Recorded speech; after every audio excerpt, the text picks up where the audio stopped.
Баршаңызға қайырлы күн достар, сіздермен бірге Арай ПП Food. Бүгін сіздерге құс етінен диеталық тағамды ұсынамын. Түскі асқа да, кешкі асқа да дайындай беруге болады.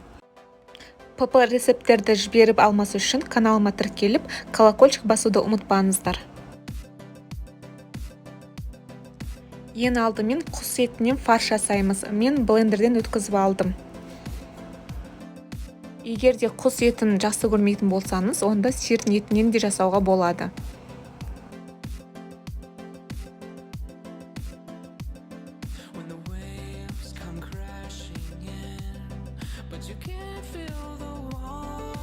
Үстіне дәмділігі бойынша паприка, тұз және қара бұрыш қосамыз.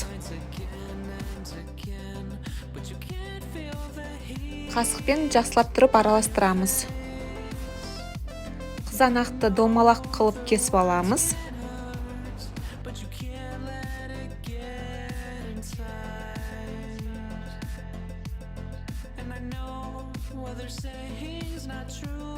Сырды өткіштен өткіземіз. Менде сыр сулугуни.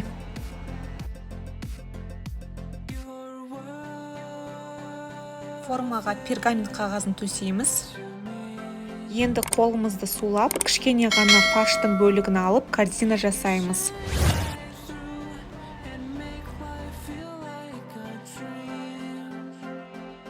Ортасына қаймақ жағамыз. Үстіне қызанақты және бетіне сырды саламыз.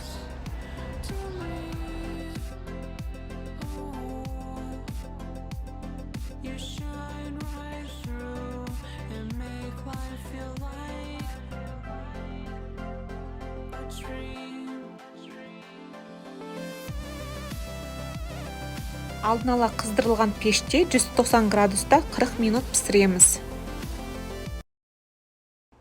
Біздің ПП тағам дайын. Үйде көбінесе осы әдіс бойынша пісіремін. Негізі құс етінде ақуыз, яғни белок өте көп. Өте дәмді және тойымды болып шығады. Фигураңызға мүлдем зиян келтірмейді. Ас болсын.